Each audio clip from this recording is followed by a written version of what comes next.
नमस्कार, मैं जितेंद्र चतुर्वेदी। मतांतर में आप लोगों का स्वागत है।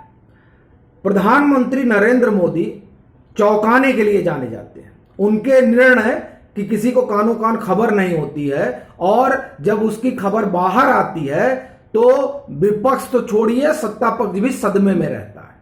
अभी एक निर्णय यह हुआ कि स्मृति ईरानी को अल्पसंख्यक मंत्रालय का चार्ज दिया गया और उसके बाद सब हड़बड़ा और गड़बड़ा गए।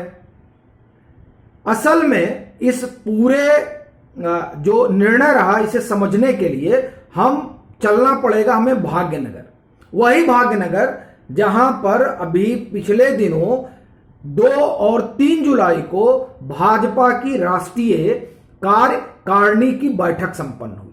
वहां कई निर्णय हुए और एक तरह से कहा जाए तो भाजपा के 30-40 साल तक सत्ता में बने रहने के लिए जो जरूरी रूपरेखा थी वो तैयार हुई होगी, ऐसा मालूम पड़ता है। जो अमित शाह ने कहा उसे यह बात निकल कर आती है। अच्छा, वहां जो निर्णय हुआ उसके संकेत अब दिखाई देने लगे हैं। जो अभी राज्यसभा में नॉमिनेशन हुआ उस पर हम लोगों ने कल चर्चा की ही थी, वो नॉमिनेशन। और अब जो वहां एक बात और कही गई कि ये सरकार जो है वो तृप्तिकरण में भरोसा रखती है, तुष्टीकरण में नहीं। अब जब प्रधानमंत्री ने वहां तृप्तिकरण कहा तो टीले पर बैठे लोग हड़बड़ा गए कि अब ये क्या है भाई, अब ये तृप्तिकरण क्या है। अच्छा, उधर वो तृप्तिकरण कहते हैं और इधर एक खिचड़ी पक रही थी कि मुख्तार अब्बास नकवी का क्या होगा। उनका राज्यसभा भी कंटिन्यू नहीं किया गया, अब उनको इस्तीफा देना पड़ेगा या क्या होगा। सो वो इस्तीफा देते हैं और स्मृति ईरानी को मंत्रालय दे दिया जाता है अल्पसंख्यक। अब और सब गड़बड़ाए, ये क्या है। तो दरअसल समझना होगा कि तृप्तिकरण है क्या और तुष्टीकरण क्या है।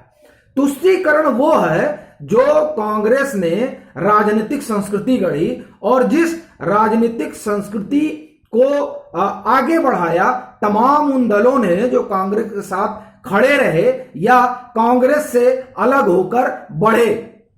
आप टीएमसी को ले लीजिए, आप केसीआर को ले लीजिए, बताइए वहां आरक्षण दे रहे हैं मुस्लिम को, यह तुष्टीकरण है। और फिर आप यूपीए सरकार को देखिए, यूपीए सरकार में तो मनमोहन सिंह ने बाकायदे 20 सूत्री कार्यक्रम ही ले आए और उन्होंने कह दिए कि साहब ये जो ये संसाधन हैं हिंदुस्तान के, उन संसाधनों पर पहला अधिकार इन 20% लोगों का है। ये तमाम चीजें कही गई और असल में ये तुष्टीकरण है। और तुष्टीकरण वो है कि जब बड़े बड़े पुरोधा नेता ये कह देते हैं कि साहब यहां तो कोई पत्थर रख दीजिए और उस पर सिंदूर लगा दीजिए, वो मंदिर हो जाता है, यह तुष्टीकरण है। लेकिन जब प्रधानमंत्री तृप्तिकरण कहते हैं तो उसके अलग मायने होते हैं। आप देखिए कि भाजपा में एमजे अकबर का राज्यसभा का कार्यकाल पूरा हुआ, भाजपा ने कंटिन्यू नहीं किया। जफर इस्लाम का हुआ, भाजपा ने कंटिन्यू नहीं किया। मुख्तार अब्बास नकवी उदाहरण है ही है। कंटिन्यू होता तो कहा जाता कि साहब तुष्टीकरण कर रहे हैं। और इसी तुष्टीकरण पर एक और आपको बात बताता हूं, फिर स्मृति ईरानी पर हम लोग आते हैं। 1980 के दशक में जब बुरी हार होती है कांग्रेस की तो एक कमेटी बनती है, वैसे जैसे 2014 में एंटनी कमेटी बनी थी उसी तरीके की 1980 के दशक में कमेटी बनी कि साहब हम हारे क्यों इतनी बुरी तरीके से। तो जानते हैं उस कमेटी ने क्या कहा? उस कमेटी ने कहा कि दरअसल हुआ यह है कि जो माइनॉरिटी है उसे लग रहा है कि ये लोग प्रो हिंदू हो गए। सो उन्होंने अपना ढर्रा बदला कि नहीं हम तुष्टीकरण पर चलेंगे। जब तुष्टीकरण पर चले तब 14 में रिपोर्ट आई कि मेजॉरिटी को लग रहा है कि आप बड़े प्रो माइनॉरिटी हो गए हैं। ये है कांग्रेस का ढर्रा। और फिर आपको एक उदाहरण देता हूं तुष्टीकरण का। सैफरॉन टेरर की कहानी गढ़ी जाती है जिसके अगुआ दिग्विजय सिंह और अपने क्या नाम है इनका, पी चिदम्बरम, फिर शरद पवार। ये असल में ये तुष्टीकरण की पॉलिटिक्स है। और तृप्तिकरण क्या है? तृप्तिकरण है स्मृति ईरानी को अल्पसंख्यक मंत्रालय देना, इकबाल सिंह को अल्पसंख्यक आयोग का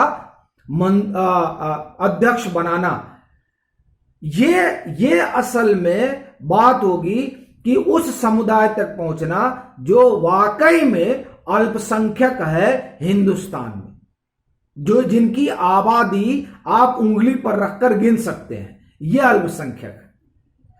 पारसी समाज से आती हैं स्मृति ईरानी, और पारसी समाज का बड़ा योगदान रहा है हिंदुस्तान के विकास में, हिंदुस्तान की अर्थव्यवस्था में।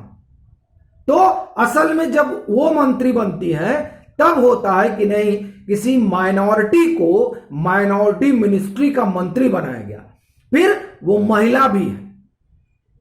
ये चीज है। आप इकबाल सिंह को देखिए, इकबाल सिंह को आप पता नहीं आप में से कितने लोग इस बात को मतलब मैं ये कहूंगा कि रिकॉग्नाइज करेंगे या नहीं, मैं नहीं जानता, लेकिन जब इकबाल सिंह को अल्पसंख्यक आयोग का अध्यक्ष बनाया गया था तो कई लोगों का माथा ठनक गया था कि अच्छा अल्पसंख्यक आयोग का इनको कैसे बना दिया गया, क्योंकि अल्पसंख्यक का मतलब ही जोड़ लिया गया था एक खास समुदाय से, एम से उसको जोड़कर देखा जा रहा था। इस तरह की राजनीतिक संस्कृति गढ़ी गई हिंदुस्तान के राजनीतिक इतिहास में पंजे के जरिए, मतलब कांग्रेस के जरिए। क्या बताइए, वहां पर इकबाल सिंह बनते हैं, सवाल उठता अच्छा इनको कैसे बना दिया गया, अरे साहब उनको क्यों नहीं बनाया जा सकता।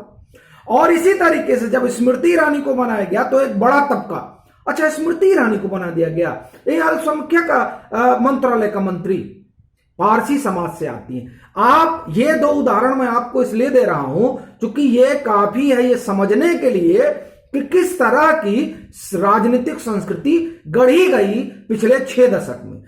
असल में वो जो संस्कृति गढ़ी गई है, नरेंद्र मोदी उसी संस्कृति को पुनर्परिभाषित कर रहे हैं कि चश्मा बदलिए। ये जो चश्मा आपने खास तरीके का लगा रखा है, उस चश्मे का नंबर भी बदलिए और उसका शीशा भी बदलिए, और उसमें अपने मन का लाल हरा पीला मत लगाइए, वो सफेद वाला लगाइए जिसमें सब बराबर दिखे, उसमें कोई रंग ना आए। नहीं तो जब रंग आएगा तो ऐसे ही होगा कि जब अल्पसंख्यक आयोग का कोई अध्यक्ष बनेगा और अल्पसंख्यक मंत्रालय का कोई मंत्री बनेगा तो आपको लगेगा कि अच्छा ये कैसे बन सकते हैं। ये नजरिया है, इसी नजरिए को प्रधानमंत्री नरेंद्र मोदी बदल रहे हैं, कम से कम जब से वो सत्ता में है, और या मैं ये कहूं कि जब से उन्होंने सियासत शुरू की गुजरात से।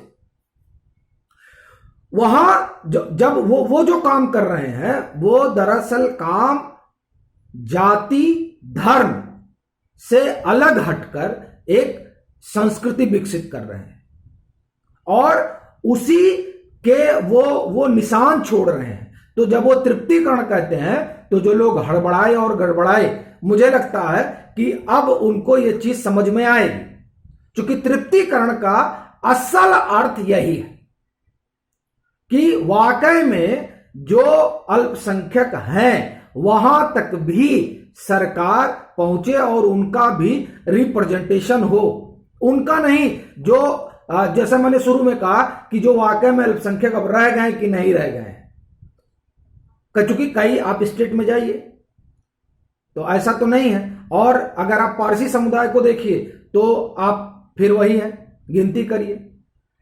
तो ये पिछले 8-10 सालों में कई चीजें हैं जो प्रधानमंत्री बदल रहे हैं, और वो जो सो कॉल्ड सेकुलरिज्म था, उस सो कॉल्ड सेकुलरिज्म को तो मेरा ऐसा मानना है कि अगर ऐसा ही चलता रहा और भाजपा जिस तरीके से काम कर रही है प्रधानमंत्री नरेंद्र मोदी की अगुवाई में, उस तरीके में वाकई में ये सो कॉल्ड सेकुलरिज्म हिंद महासागर में दफन हो जाएगा। आप देखिए कि किस तरह से जिसकी हमने चर्चा कल भी की थी कि प्रधानमंत्री ने एक नव जागरण शुरू कर दिया है, पुनर्जागरण शुरू कर दिया है। एक 18वीं शताब्दी में शुरू हुआ था और दूसरा 21वीं शताब्दी में शुरू हुआ, जिसके प्रणेता नरेंद्र मोदी बनकर उभरे हैं। यह स्थिति हो गई है। अब आप अपने इतिहास को समझ रहे हैं, आप अपनी जड़ों को देख रहे हैं, और अपने इतिहास को जानना और अपनी जड़ों को समझना आपने स्वाभिमान के लिए बड़ा जरूरी है।